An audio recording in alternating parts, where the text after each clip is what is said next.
할렐루야. 찬양 감사합니다. 뻘개 갖고 기가 죽었어.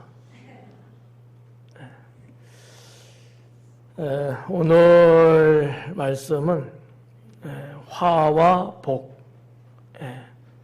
16절의 화, 17절의 복 이렇게 기록됐습니다. 제목은 이제 그런데 왜 화를 당하게 되고 복을 받게 될까? 그 이유는 미련하면 화를 받고요, 지혜로우면 복을 받고요, 또 타락하면 화를 당하고요, 건실하다고 표현할까요? 그러면 복을 받고요. 이제 오늘 이 16절에서부터 20절에 해당되는 말씀은 어느 개인에 해당되는 건 아닌 것 같아요. 국가에 대한, 나라에 대한, 나라 국가에는 누가 있겠어요? 일단 왕이 있겠죠.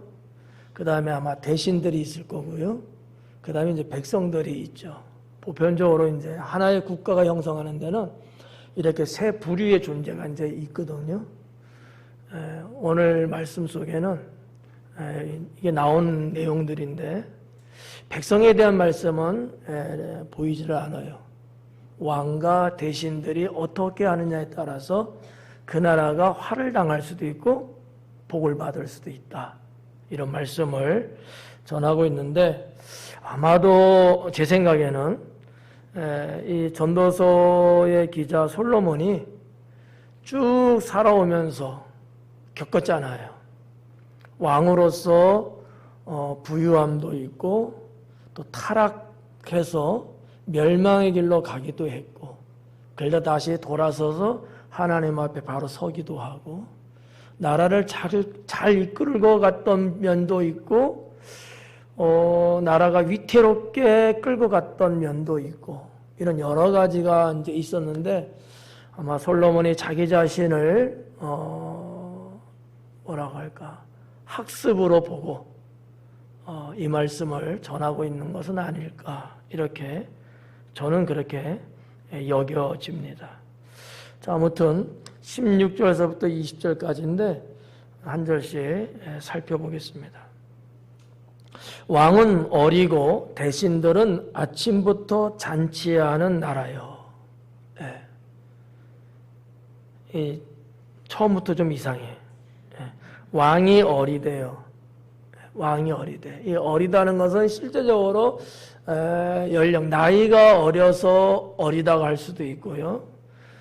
미숙해서 또는 지혜가 부족해서 어리다고 말할 수 있는데 어쨌든 간에 나이가 적으면 어린아이들은 지혜가 부족하죠.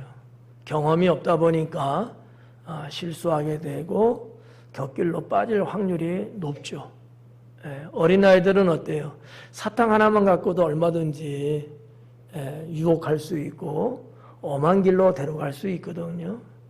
근데 여러분 같으면 어때요? 제가 사탕 하나 갖고 이렇게 하면 넘어가겠어요? 안 넘어가죠. 그러니까 여러 가지로 이 어리다는 말을 의미를 둘 수는 있는데 자, 어쨌든 간에 그냥 말 자체로 왕이 어리대요. 나이가 어리든 지혜가 부족하든 경험이 떨어지든 뭔가 어설픈 거야. 유대 역대 왕들 북이스라엘이나 남유다나 역대 왕들을 보면 어린 나이에 왕이 된 경우들이 종종 있었거든요. 우리나라도 있죠. 이럴 때는 누군가 섭정을 해요.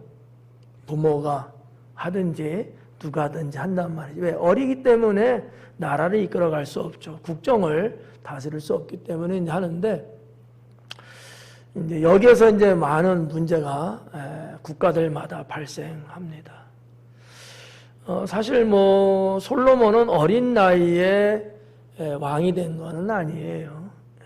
그런 건 아닌데도 불구하고 본인 자신을 가리켜서 난 어리다라고 고백하고 있습니다.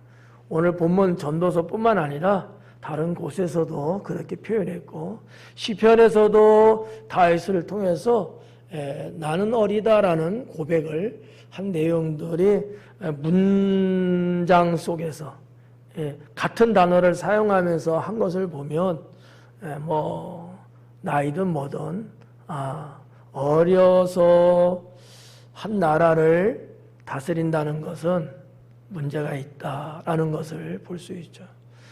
뭐 어른이라 할지라도 사회 경험이라든지 아니면 지도자의 경험 이런 것들이 만약에 부족한 사람은 그 자리에 올려놔도 제대로 이끌어갈 수 없죠. 그때는 국가가 휘청거릴 수밖에 없고 조금 소급해서 이야기하면 가정은 어떨까요? 가정. 어린 나이에 가정을 꾸렸어요. 어떻게 될까요? 좀 비슷하겠죠. 뭐 우리나라에도 옛날에 뭐 한 서너 살이면 시집도 가고 장가도 갔잖아. 그 뭐라고 하지? 어린 신랑이라 했나? 꼬마 신랑. 알았어. 꼬마 신랑. 8살에도 뭐 그런 역사적인 게 있잖아요. 그럼 뭘 알겠어요? 뭘 할 수 있겠어요? 그러니 뭐 이건 가정이라고 볼 수 없는 거잖아요. 그래서 이제 보통 그 시대적으로 또 세대 간에 결혼의 정년기라는 게 있습니다. 대체적으로 그때쯤 해서 가면 좋다고 하죠. 왜냐하면 사회 분위기도 그렇고 또 어떠한 가정을 꾸려나갈 수 있는 적합도가 그 정도면 그냥 괜찮거든요. 근데 거기에서 이제 벗어난다든지 그러면 여러 가지 양질에 있어서 곤욕을 치르는 경우들도 있곤 합니다. 자, 아무튼 16절에 보니까 왕이 어리대요. 이거 한 가지만 갖고도 화가 있다고 하는 거예요. 뭐 잘못해서 화가 있다는 것만이 아니고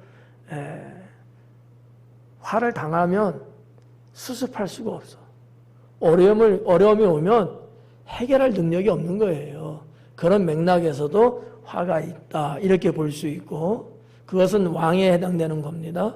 근데 그 뒤에 나오는 누가 나와요? 대신들이에요. 자, 대신들은 어땠다고 합니까? 아침부터 잔치를 연대요. 여러분의 상식은 어때요? 보통 잔치는 언제쯤 열까? 점심이든 저녁이든 그러잖아요. 근데 이 나라의 대신은 아침부터 연다는 거야. 제가 볼 때 이분들은 올라이트를 한 거야. 아침부터 뭐 잔치하겠다 이런 것보다도 지난 날부터 계속해서 잔치를 해오고 있다 이렇게 볼 수 있다는 거죠. 저는 그렇게 해석할 수 있다고 봐요. 잔치가 안 끝난 겁니다. 뭐 글쎄 당일 하루 잔치가 대체적으로 있습니다만은 옛날에는요 몇 날 며칠을 계속해서 잔치를 해오거든요. 여러 집도 그나요? 여러분의 집도 몇 날 이렇게 해요? 혹시 옛날에 우리 뭐 좀 어르신들은 어때요? 옛날에 시골 같은 데서 지방에서는 여러 날 이어서 잔치하는 경우 있어요, 없어요? 가난했는데 되네 그게. 국가는 충분히 했었다는 거죠. 그런데 이게 전도서의 기자의 관점에서 보고 하나님의 눈에서 볼 때는 그게 타락의 모습이었다는 사실이죠. 이게 옳지 않다는 거예요. 너무 흥청망청하고 재산을 탐진하고 나라의 정사를 제대로 보지 않았다는 얘기거든요. 세계 역사에 보면 뭐 이런 사건들도 있어요. 그 나라가 망하게 됐는데 왜 망했느냐? 잔치를 벌이는데 적이 쳐들어왔어요. 어떻게 됐을까요? 감당할 수 있었을까요? 감당 못하고요. 쑥대밭이 됐습니다. 적이 그 타이밍을 딱 잡은 거예요. 그럼 보편적으로 잔치 벌려면 어떻습니까? 술들 마시고, 그죠? 난무해지잖아요. 뭔가 질서정연했던 것도 아니면 체계가 잡혀있던 것도 조직이 서 있던 것도 다 이때는 다 그냥 내려놓거든요. 이때 적이 들어오니까 완전 오합지졸. 어디서 뭘 어떻게 해야 될지를 전혀 할 수 없는가. 그렇게 훈련받은 사람들이, 군사들이 있다 할지라도 잔치가 벌려지고, 군사들도 다 술을 마시고, 다들 그냥 이상하게 여기저기 자기가 있을 자리에 있지 않거든요. 이탈해서 그냥 좋은데 편한데 나가 있었거든요. 그러니 나라가 망할 수밖에 없었죠. 그러니까 왕이 어린 것도 문제지만 대신들이 아침부터 잔치를 벌렸다는 거죠. 이것은 제가 보는 관점에서는 향락에 취해 있었다. 타락했다는 얘기입니다. 네. 그런 나라는 어떻다고요? 화가 있다는 거예요. 화가 있다. 어떻게 보면 오늘날 우리에게 주는 의미 아니면 훈계, 영적 교훈이 있지 않을까 이렇게도 생각됩니다. 상당히 고도화되어 있고 복잡하고 경쟁이 심각할 정도로 그런 사회를 우리는 살고 있습니다. 어떻게 보면 뭔가 질서정연하게 때로는 필요에 따라서 좀 재산도 관리하고 묻고 향후를 생각해서 준비도 하고 뭔가 이렇게 규모가 있는 삶을 살아야 되는데 가끔 감정에 빠져서 그래서 그 가정들이 제대로 역할을 못하게 되는 그런 것에 대한 훈계라고 볼 수도 있고요. 국가로 봐도 비슷할 것 같아요. 한 국가가 그게 우리나라 대한민국이라고 했을 때 우리나라도 왕이 어리고 장관 일종의 국무위원들이 이렇게 향락에 빠져 있는 거예요. 가끔 뉴스에 보도되지 않습니까? 국난이 일어난다든지 아니면 자연재해가 일어났는데 그때 국회의원이라든지 국무위원 이런 사람들이 어딜 가요? 놀러 간다, 골프를 친다, 아니면 술집 어디 가갖고 시간을 보낸다 이런 것들이 막 보도되는 경우들이 좀 있잖아요. 그럴 때는 국민들이 좋게 보지 않죠. 또 정치적으로도 타당에서는 그 당을 아주 집중 포화를 시키고 엄청나게 때리죠. 근데 하여튼 제가 보는 관점에서는 가정이든 국가든 이런 식으로 만약에 간다면은 정말 어려울 수밖에 없다 이렇게 결론을 내릴 수밖에 없다는 거죠. 교회는 어떨까요? 교회도 목회자가 어려요. 아까 어리다는 말은 설명해 드렸습니다. 나이만 어린 게 아니고 여러 가지가 다 그랬을 때 교회가 과연 얼마만큼 잘 이끌어갈 수 있을까? 이런 부분도 생각해 볼 수 있거든요. 코로나를 우리는 당하면서 정말 우리 세대는 한 번도 이와 같은 경험은 해본 적이 없잖아요. 여기 계신 여러분 세대는. 대한민국 역사에 이 코로나 같은 역병은 사실은 아주 옛날 조선시대에는 있었어도 근현대사에는 없었거든요. 저 유럽 쪽에 스페인이라든지 이런 쪽에는 있었어요. 겪어보지 않은 일인데 엄청나게 참 우왕좌왕하고 심지어는 의사 선생님들 학자들마저도 이게 뭔가 데이터가 있고 과거 전례가 있었으면 그거를 근거로 해서 뭔가 추적을 할 텐데 그게 안 되니까 세계적으로 공황에 빠졌던 거죠. 그래서 엄한 교회도 볼모로 잡혔고 교회들마다 모임과 예배가 허용되지 않고 문을 닫게 됐었고요. 수많은 교회들이 국가가 내린 명령에 의해서 어땠어요? 예배를 드리지 못했어요. 그래서 뭐 여러분들은 어떨지 몰라도 저는 이제 목사니까 목회자들하고 이렇게 대화를 할 때가 많고 또 평신도 분들하고도 대화를 이렇게 해보면은 본인들 교회가 쑥대밭 됐다는 거예요. 뭐 심한 데는 50%가 교인이 줄었고요. 심한 데는. 보편적으로 평균 30% 이상은 줄었다고 하더라고요.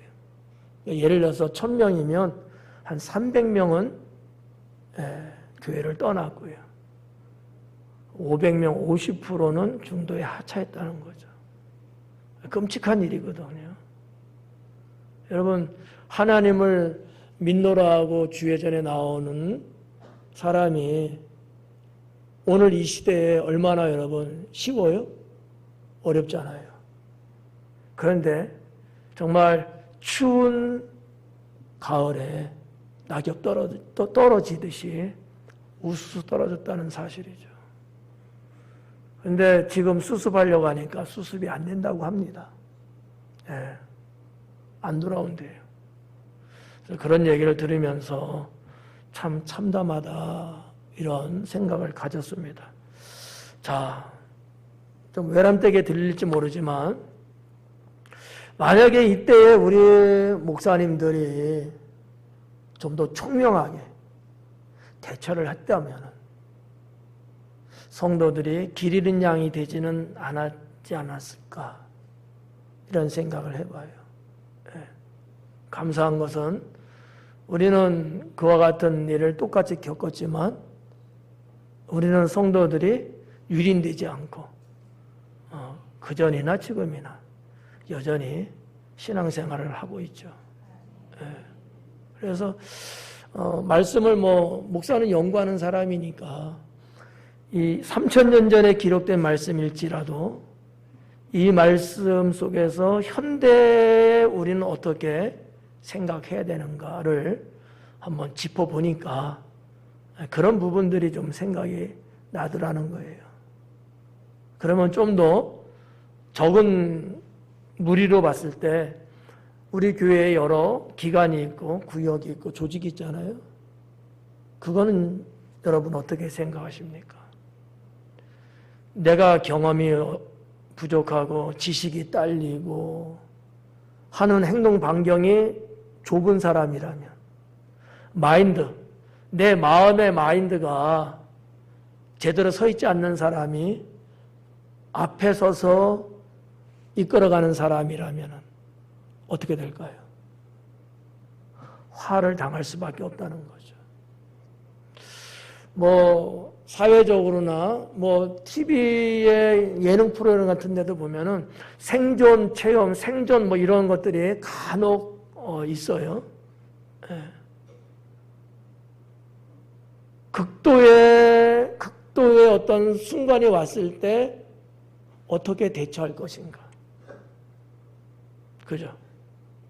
갑자기 여러분 여기 예배인데 불이 화재가 확 났으면 여러분은 어떻게 하시겠는가? 이런 것들. 왕이 어리면 백성은 죽습니다. 제가 인터넷에 올라온 기사 동영상 하나 봤는데 여러분도 아마 보신 분들 계실 거예요. 어떤 여인이 저 아랫역인 것 같아요. 포항인지 어딘지 하여튼 여수인가? 비가 많이 와갖고 그 급류가 형성됐는데 왜 그게 갔는지 남편도 잘 모르겠다고 그럽니다만은 그 교각을 붙잡고 버팅기면서 도와달라고 그랬죠. 그래서 119가 구조하기 위해서 준비하는 사이에 물살에 딸려간 거예요. 근데 찾지 못했다는 거죠. 그 후로는 저는 소식을 못 들었습니다만은 참 안타까운 일이죠. 저는 그런 생각을 해봤어요. 내가 만약에 그 현장에 있었으면 나에게 하다못해 구명조끼라도 있었으면 그냥 뛰어들었을 것이다 라는 거지. 철저하게 뭐를 막 준비해갖고 막 하는 사이에 사실은 떠내려간 거거든요. 뭐 그럴 거라고는 생각은 못했겠죠. 그러니까 우리가 예측할 수 없는 그런 일들이 있는데 경험에서 이런 문제는 해결할 수 있지 않을까라는 거죠. 조심해야 될 부분이 있고 시간을 다투는 문제가 있고 다양하잖아요. 성지순례 가고 호텔 숙소에 들어갔을 때 목사는 뭐를 했을까요? 비상구를.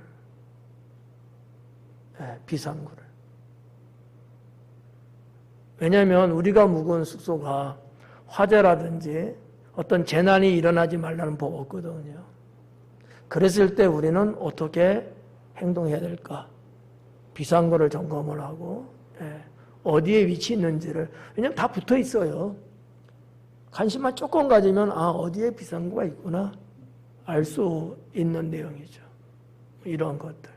그러니까 왕이 어리면 화가 있다는 말이 다양하게 응용해 보면 맞는 말이라고 저는 믿어요. 그런데 이 왕뿐만 아니고 우리 모두 다 마찬가지 아니겠느냐라는 거죠. 어떤 상황에서는 여러분 한 사람 한 사람이 다 왕의 위치에 있는 사람들이 될 수 있거든요.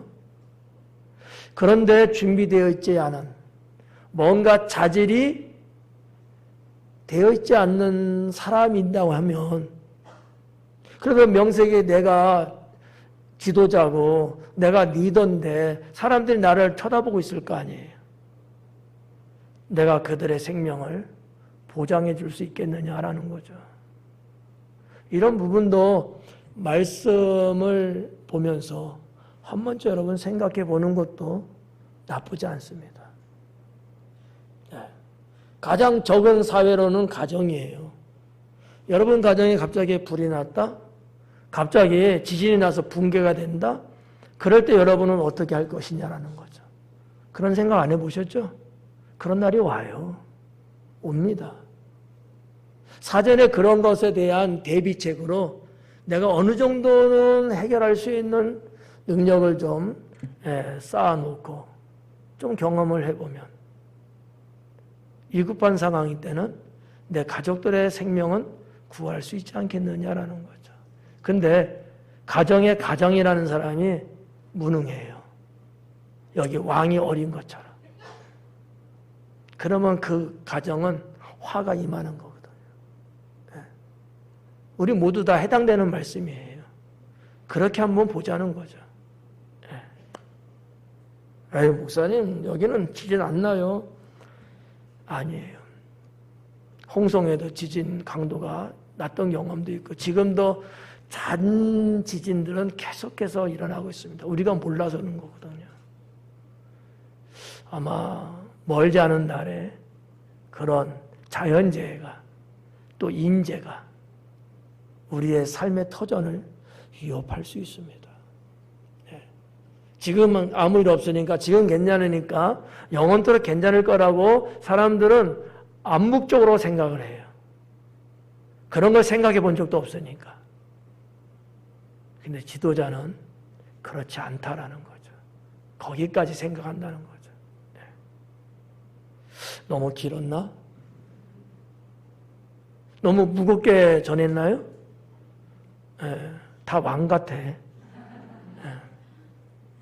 자, 하여튼 그렇다는 거예요. 왕이 어리면 그렇다. 대신들이 향락을 즐기고 자기 할 도리를 안 하고 엄한 짓 하고 타락하면 똑같다라는 거예요. 우리 교회 중직들이 또는 기관장이나 위원장 등등의 이와 같은 분들이 세상에 취해 있고 자기 할 도리 직분 감당 못하고 그러면 우리 교회도 마찬가지예요. 화를 당할 수밖에 없죠. 여기 해당되는 사람들 계시죠? 없어요? 재직, 중직, 구역장, 기관장, 위원장, 팀장 이런 사람들은 여기다 해당되는 사람들이에요. 예. 여러분들이 세상에 눈 돌리고 신앙으로 정진해 나가야 되는데 그러지 않고 세속화되면 육신의 향락을 즐기고 주님의 일보다는 세상의 일이나 자기 개인의 사사로운 일에 더 신경 쓰고 앞장선다면 우리 교회도 화를 받을 수밖에 없지 않겠어요?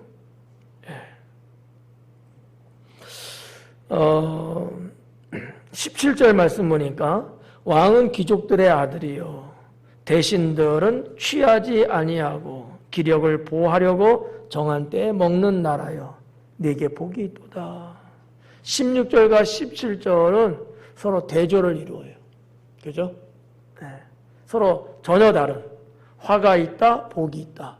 근데 화가 있는 이유는 이렇고 복이 있는 이유는 이렇고 한 복이 있는 이유가 뭔가 17절에 기록했죠.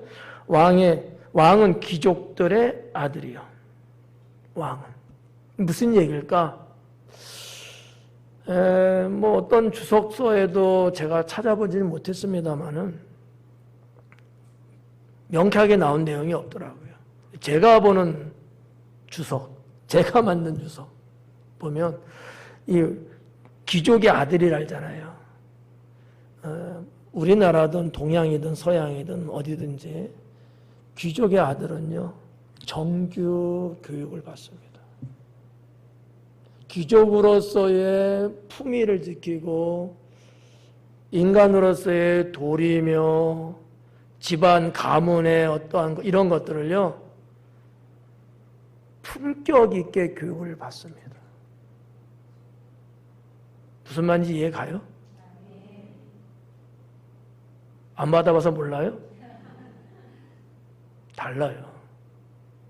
평민의 자식은요 그런 교육 못 받아요. 근데 왕뿐만 아니라 대신들 있잖아요. 한 국가에. 그런 집안의 자식들은요. 그런 교육을 어려서부터 받습니다. 가장 기본적인 예절. 말하는 거며 행동하는 거며 심지어는 걸었다 할 때 옷맵시 하나도 다 교육을 받으면서 성장합니다. 심지어 뭐까지 한 줄 알아요? 어릴 때 집에서 떠내보내갖고 세상 경험을 하게 만듭니다. 그 나이가 약 13세 전후. 그렇게 크는 거예요. 귀족의 자식들은요. 그러면 우리가 16절에서 봤을 때 왕은 어리다 그랬잖아. 왕은 귀족의 아들들이래요. 어리지가 않은 거예요. 이러한 국가, 이러한 집안은 복이 있다는 거죠. 여러분, 우리의 자녀들이 정말 예절서부터 시작해서 사회 한 구성원으로서의 자기 역할이며 등등의 필요한 부분들을 어려서부터 잘 배워서 큰다면은 이런 자식은요 어디에 내놔도 욕먹지 않습니다. 사람 구실하거든요. 근데 못돼 먹은 사람들이 있다고 하잖아요. 있어요, 없어요? 점점 심각해지는 것 같아요. 네. 제가 언젠가 그런 말씀 드렸잖아요. 비싼 외제차 한 5억 되는 자동차를 타는 사람이라면 그 이상의 인품을 갖고 있어야 된다. 그렇잖아요? 차는 5억이 되는데 사람의 인품은 2천만 원밖에 안 되는 거야. 그럼 뭐 타야 돼? 말 안 할게. 그런 차 타야 돼. 그렇잖아요. 이 왕은 귀족들의 아들이라는 게 사람마다 해석에 다를 수는 있는데 16절을 대조해서 봤을 때에 그리고 사실적으로 당시의 왕의 귀족의 자식들은 아무런 크지 않는다는 거예요. 우리가 성경에 나오는 모세가 이집트의 왕자였잖아요. 왕자로서의 교육 철저하게 받은 사람입니다. 그냥 모세라고 보시면 안 돼요. 차후 애굽을 물려받을 사람으로 성장한 거거든요. 이 감이 와요? 네. 비교가 안 돼요. 그러면 거기에 어마어마한 교육은 교육, 경험은 경험, 실력이면 실력, 능력이면 능력, 이런 걸 다 함유하고 있는 거예요. 여러분 잘 알고 있는 사도 바울, 그분도 마찬가지예요. 당대 최고의 학자였거든요. 대단한 사람이에요. 이런 사람이 엄한 짓 안 하죠. 제대로 수학한 사람, 공부한 사람은요, 잘못되더라도 극단적까지는 안 갑니다. 지킬 선은 지키거든요. 근데 이게 쥐뿔도 알지도 못한 이런 사람들은요, 앞뒤에 안 가리고 똘마니 일을 합니다. 막갑하죠. 그러니까 왕은 귀족의 아들들이라는 거야. 여러분, 우리는 이미 물 건너 갔어. 근데 우리 자녀들은 아니잖아요. 여러분의 자녀들을 어떠한 자녀로 여러분 양육하고 싶습니까? 그냥 우리나라 이 사회에 있으나 마나한 사람? 괜찮겠어요? 인건비를 따져도요, 가격이 달라요. 가격이 달라요. 누구는 고작 일반 노동자가 밟는 풀싹 10만 원 밖에 못 받아요. 누구는요, 하루에 100만 원 받습니다. 달라요. 왜 그렇게 많이 줄까요? 그만큼 가치가 있다는 거지. 그만큼 사람이 됐다는 거예요. 다른 거죠. 그러니까 이러한 나라, 이러한 사람이 왕이 됐다면 이 나라는 복이 있다는 거예요. 이 사람은요, 자기 나라를, 그리고 자기 국민을 아무렇게나 하지 않습니다. 바르게 이끌어간다는 거죠. 잘 될 수밖에 없지 않겠어요? 예. 그래서 우리 집안도 좀 미스터리인데, 저는 그런 생각이 늘 있어요. 좀 가장 기본적인 인사가 뭘까? 가장 기본적인 거. 사람으로서 가장 기본적인 거. 그게 인사거든요. 어디에 가면 간다. 갔다 오면 갔다 왔다. 아침에 일어나면 인사를 하고, 잠자기 전에 인사를 하고. 어떻게 그렇게들 하고 계시죠? 저는 제가 해요.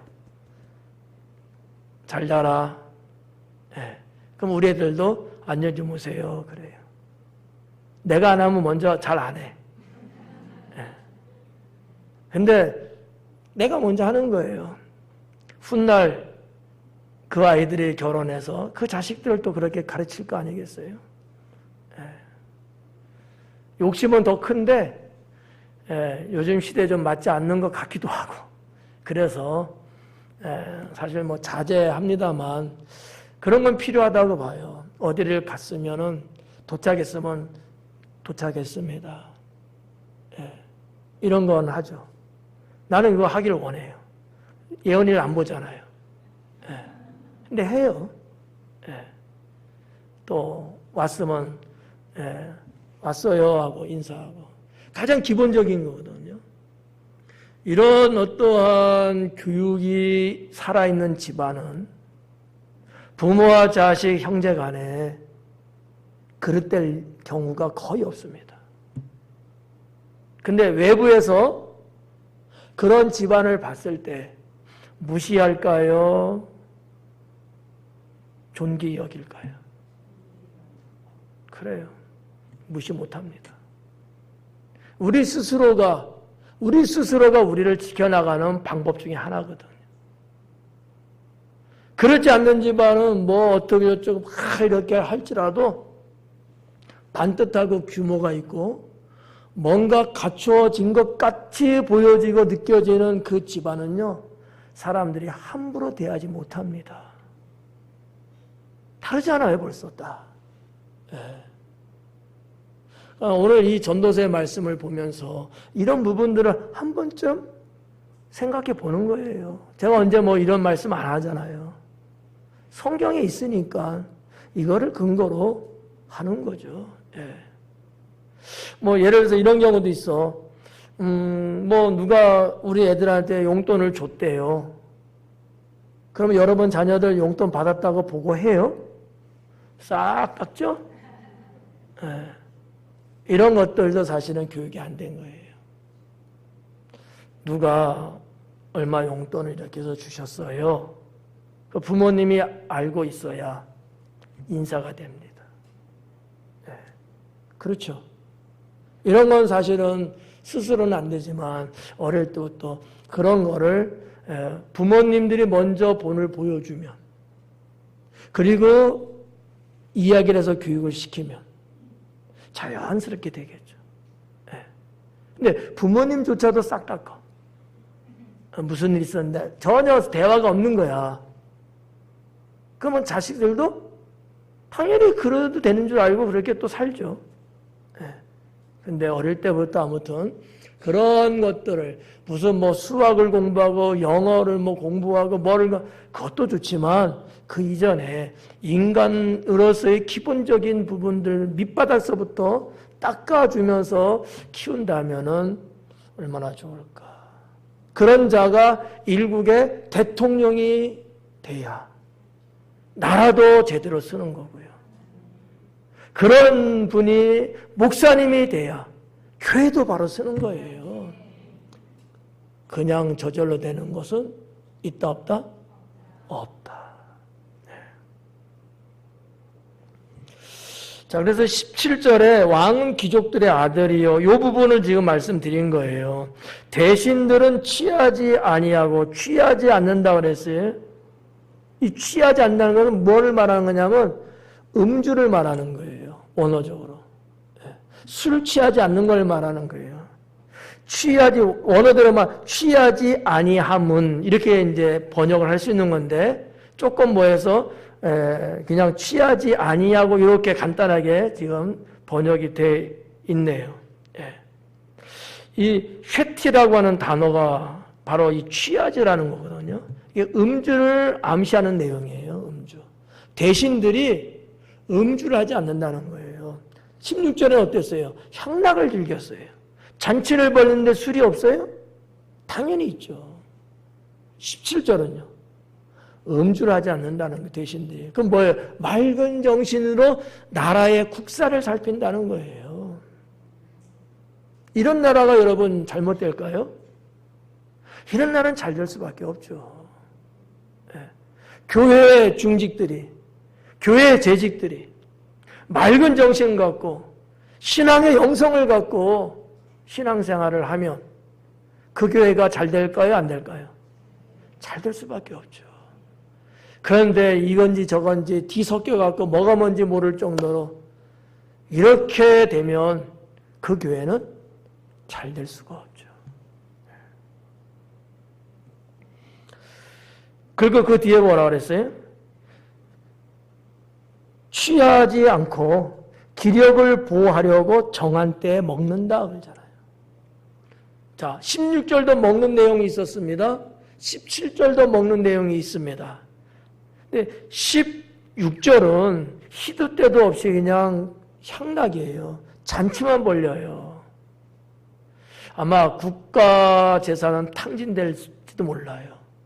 근데 17절은요, 정한 때에 먹는다는 거예요. 먹는 데에 개걸 들리고 그런 게 아니고, 먹는 것도 정한 때, 먹어야 될 때 먹고, 그러지 않을 때는 안 먹고. 뭔가 이게 딱 구도가 잡혔잖아요. 이런 나라는 복이 있다는 거예요. 기력을 보호하려고 정한 때에 먹는다. 기력을 보호하려고. 왜 기력을 보호할까요? 나라를 잘 다스리기 위해서.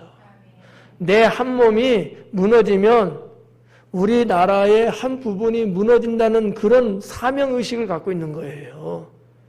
나 한 사람이 제대로 좀 몸을 보신하고 제대로 갖춰야 나에게 맡겨진 분야에서 내가 제대로 할 수 있다는 얘기거든요. 맞는 얘기예요. 사명이 있다는 얘기죠. 그냥 나까지 거 내가 어떻게 해서 무슨 상관이야 이러면 안 된다는 거예요. 거기에 철저하게 자기 관리를 하고 있다라는 얘기죠. 우리가 가끔마다 하는 얘기입니다만 여러분 정말 때로는 우리가 아프지 않아야 돼요. 건강해야 돼요. 물론 사람은 살다 보면 아플 수 있어요. 그렇지만 원론적인 건 어때요? 건강 지켜야 돼요. 건강은 건강할 때 지켜야 되잖아. 내 몸뚱아리 내가 마음대로 하는데 누가 뭐라 그래? 그래요? 그러면 세상 떠나야죠. 네. 우리는 이 인생을 살면서 어딘가에게 분명히 나의 위치가 있고 내가 해야 될 의무와 도리가 있어요. 뭐가 된지 몰라도. 여기에 대한 책임감이 있어야 되는 거죠. 그러기 위해서 내가 관리를 잘해야 되는 거예요. 네. 저는 이렇게 해석을 하고 싶습니다. 기력을 보호하려고, 원기를 회복시키려고, 건강을 지키기 위해서 정한 때 먹는데 아무 때나 먹는 게 아니에요. 시도 때도 먹는 게 아니에요. 정한 때 먹는다는 거 먹는 것조차도 정확하게 제때제때에서 자기 건강 관리를 한다는 얘기예요. 얼마나 여러분 멋있습니까? 그런 나라요. 내게 복이 있도다. 그런 나라요. 저는 여기 16절과 17절을 보면서 왕과 왕, 여기 16절의 왕, 17절에도 왕, 지혜와 절제가 있는 모습을 발견해 봅니다. 지혜와 절제. 대신들 절제 봐봐요. 그들이라고 다른 사람이에요? 외계인이겠어요? 아니란 말이에요. 그런데 똑같이 하고 싶은 욕망도 있고, 근데 절제를 하는 거예요. 왜? 내가 맡은 일을 감당할 수 있어야 되니까. 지혜도 필요하고 절제도 필요한 거죠. 이런 나라는 복이 있다는 거예요. 그러지 못한 나라는 화가 있다는 거죠. 18절 보니까 게으른 즉 석가래가 내려앉고 손을 놓은 즉 집이 새느니라 그래요. 게으른 즉, 게으른 것에 대해서 말씀하고 있습니다. 석가래가 뭔지 아시죠? 잘 모르지 근데 또. 우리 한옥으로 보면 한옥은 보편적으로 A자로 이렇게 돼 있잖아요. 그럼 우리는 기아를 올리지 않습니까? 기아를 올리기 위해서 그 밑부분에 나무로 이렇게 쭉쭉 이렇게 내린 게 있어요. 저 위에서부터 이렇게 아래로 나무 이렇게. 그게 석가래예요. 그래서 꼭대기서부터 처마 밑에까지 내리잖아요. 한옥이 아니고 이제 양옥으로 가도 어떻게 보면 지금은 이 슬라브 건물이라면 아마 이 보라고 우리나라 말로는 보라고 말해야 되겠죠. 일본 말로는 할이라고 보통 말하는데 지나가는 거 있잖아요. 우리 지금 주차장에 이게 없어갖고 무너졌단 말이에요. 이게 있어야지 힘을 받아주는데 이거 없이 건축을 한 거예요. 이 기둥만 갖고 힘을 받는 거예요. 근데 가운데 그러면 어때요? 무너지는 거 힘 받으니까. 그래서 저는 이런 말을 해서 어떨지 모르지만 냉장고가 있어요. 여러분 집에 다 냉장고 있으시죠? 자, 냉장고 칸이 있죠. 칸에 뭐가 이렇게 놔져 있어요? 생각해봐야 돼요. 선반이라고 표현했는데 그 선반의 재질이 뭐예요? 플라스틱이에요? 싼 거구나. 보편적으로 좀 두툼한 유리로 돼 있지 않나요? 플라스틱일 수도 있어. 노여워하지는 마시고. 근데요, 양쪽에 딱 걸려 있잖아, 이렇게. 근데 무거운 반찬 그릇을 아무 데나 올려놓으면 유리지만 가운데는 힘이 더 받아서 받쳐주는 게 없으니까 언젠가는 깨질 수 있습니다. 힘의 분배를 말씀드리는 거예요. 이건 과학적인 얘기예요. 무거운 건 끝자락에 걸쳐 있어서 힘을 좀 받아주는 쪽에다 놓으시고 가벼운 거는 가운데 놓으시고 다 그렇게 하고 계시죠? 네. 그런 것처럼 이 석가래가 위에서부터 내려오는 거예요. 근데 얘가 무너진다는 얘기야. 얘가 무너진대. 왜? 게을러서. 우리 한국의 건축사로 보면 돈 빼먹으려고 보를 안 한 거예요. 근데 그 위에 뭐가 지금 주차장에 뭐가 있는 거예요? 차들이 있고 위에 건물들이 있는데 이 힘을 감당할 수 있겠어요? 그러니까 무너지죠. 안 무너지는 게 이상하죠. 그런 아파트가 어마어마하게 많답니다. 여러분 아파트는 어떤지 모르겠네. 우리 교회는요, 당연히 보가 다 있죠. 4m 20의 보가 하나씩 지나갔습니다. 위에 있는 이 하중, 무게를 견디게 하기 위해서 건축 설계를 그렇게 하고 그렇게 진행을 한 거죠. 그러니까 석가래 설명하다 이제 거기까지 가버렸는데 그런 거예요. 한옥으로 보면 저 위에 지붕서부터 이렇게 내리면서 기아를 놔야 되니까 나무 강목을 이렇게 댔거든요. 그걸 말하는 거예요. 그 석가래가 내려에 앉았대요. 그럼 무슨 얘기예요? 그것은 지붕이 무너졌다는 얘기잖아요. 게으르면 그 집의 지붕이 무너져. 근데 사실은 이거는 비유적인 거라고 저는 생각을 해요. 일개의 집을 말하는 게 아니고 앞부분에서도 국가를 말한 거기 때문에 집은 국가를 말하는 거예요. 비유를 썼은 거예요. 그냥 비유.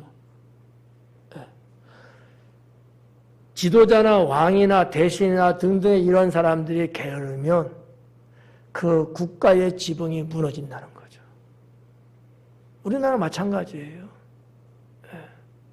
현명하고 총명하고 지혜로워야 국가의 지붕을 떠받들 수 있습니다. 게으름은요, 무너져요. 무너지면 누가 죽어요? 국민이 죽습니다. 여러분, 우리 예전에 1997년에 IMF 겪었잖아요. 국가가 무너진 거예요, 사실은요. 그런 거예요. 뭐 국가가 무너졌다고 해서 무슨 하늘이 뚫려가 그 얘기 아니잖아요. 현대사회는 다양한 부분에 있어서 국가가 망하는 경우들이 많거든. 다양한 분야를 통해서. 그게 IMF는 돈이잖아요. 마찬가지예요. 위에 있는 사람들이 게으르고 미련하면 지붕이 무너집니다. 손을 놓은 즉 뭐라 그래? 집이 새느니라. 손을 놓고 있다는 얘기예요. 여러분 옛날 집 어땠어요? 비 많이 오면 비 새 안 새요? 그럼 뭐 했어요? 밥그릇, 양은그릇, 냄비, 대야 뭐 이런 것들 갖다 놓고 이렇게 받친 그런 우리의 옛날 이야기 있잖아요. 근데 여기 보니까 뭐예요? 손을 놓았대요. 수선을 안 한다는 거야. 여러분 국가를 관리하면서 늘 여러분 신경 쓰고 보강할 건 보강하고 보충할 건 보충하고 새로운 거를 드릴 건 드리고 이렇게 하면서 해야 되지 않겠어요? 안 하고 손 놓고 있는 거야. 이것도 게으름이죠? 그러니 어떻게 돼요? 당연히 세죠. 우리 교회도 이제 건축한 지 20년. 2003년에 이 교회 건물을 시작했으니까, 착공했으니까. 지금 23년이잖아요. 20년 됐어요. 때로는 여기저기 물방울 떨어져요. 실리콘을 쏜 데라든지, 때로는 벽이라든지. 왜? 긴 세월을 오면서 많이 약해진 거예요. 근데 그냥 놔두면 우리 전에 경험했잖아요. 한번 여기 송가도 여기 물 새갖고 다시 공사했잖아요. 우리 손으로. 손을 놓고 있으면 셀 수밖에 없어요. 얼마나 게으르면 그랬냐는 거죠. 국가의 관리자들, 교회의 관리자들, 집의 관리자들, 뭐가 되든지 간에 게을르면 안 됩니다. 늘 관심 갖고, 늘 애정을 갖고, 돌아보고, 살피고, 보강하고, 보충해야 되지 않을까라고 생각합니다. 지겹죠? 끝낼까요? 네. 좀 더 할까요? 한 절 남았어요. 네. 19절에 잔치는 희락을 위하여 베푸는 것이요 포도주는 생명을 기쁘게 하는 것이나 돈은 범사에 이용되느니라. 잔치는 희락을 위하여 베풀고 말도 등등 쭉 썼어요. 맞는 말이에요. 그런 어떤 유용함도 있어요. 근데 이 말은 결국 뭐를 말하는 거냐?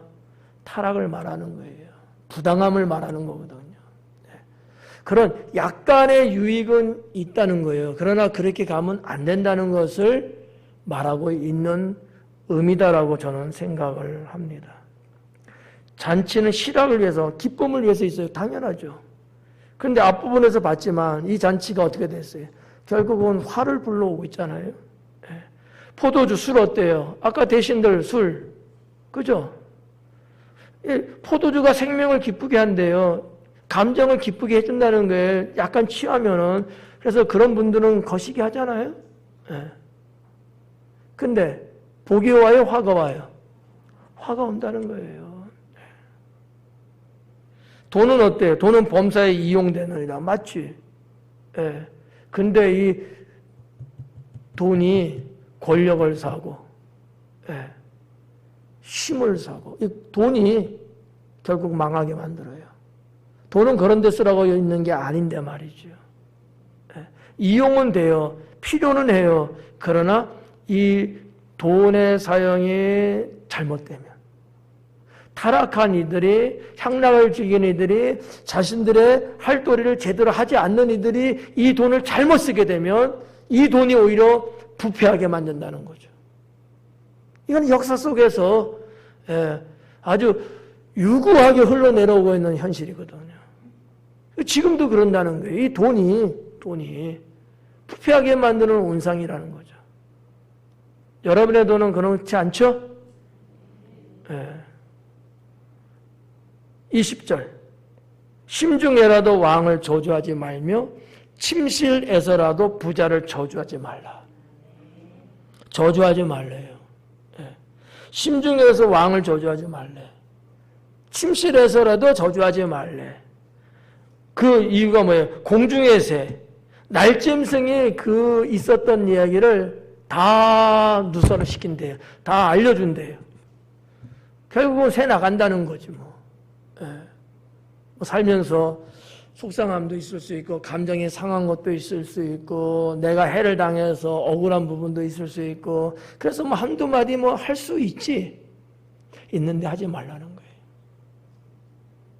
어떻게 해, 그러면? 하나님께 고하는 거죠. 생각으로, 심중이지거든요. 마음속으로라도 그러지 말라는 거예요. 왜? 결국 마음속에 있는 게 바깥으로 나가거든요. 안 나가요? 여러분 꼭꼭 잠궈놓고 그냥 가둬놨어요? 그러지. 그런데 나도 모르게 때 그게 툭 나간단 말이야. 이것이 날개가 있는 것처럼 날아다녀요. 그래갖고 말을 퍼뜨려요. 결국 누구한테? 그 왕에게 들어가. 그럼 왕이 가만히 있겠어요? 당장 잡아들여라. 그 정도 끝나면 그래도 감사한데, 네가 네 죄를 알렸다, 이럴 거 아니에요. 그래서 해가 돌아오는 거예요. 당장 한마디 두마디 하는 것은 속 시원할 수는 있어요. 근데 그것 때문에 내가 치루어야 될 대가는 어마어마합니다. 어마어마한 거예요. 그래서 우리가 성경 전체적으로 봤을 때 그런 원망이라든지 원망스러움이라든지 아니면 속상함이라든지 슬픔이라든지 고통이라든지 이런 것들이 혹 있다 할지라도 그것을 사람 앞에 그러지 말고 하나님 앞에 그걸 내려놓고 누가 심판해요? 하나님이에요. 우리는 심판자가 아니라 하잖아요. 우리는 주님 앞에 고하는 자지 우리가 심판할 사람은 아니라는 거지. 그러면 주님께서 그것을 갚아주시리라 라는 거죠. 그래서 20절까지 두루 살폈습니다. 자, 아무튼 10장이 이렇게 끝났습니다. 이제 2장을 남겨놓고 있는 전도서인데 언제 끝날는지 모르겠지만 아무튼 전도서를 통해서 여러분 뭐가 헛된 건지 뭐가 유익한 건지 뭐가 어리석은 것인지 뭐가 지혜로운 것인지 뭐가 하나님이 기뻐하는 건지 뭐가 사람이 기뻐하는 건지 여러분들이 하나님의 지혜를 통해서 구별하시고 바른 길을 걸어갈 수 있기를 주님의 이름으로 축원합니다. 기도하겠습니다.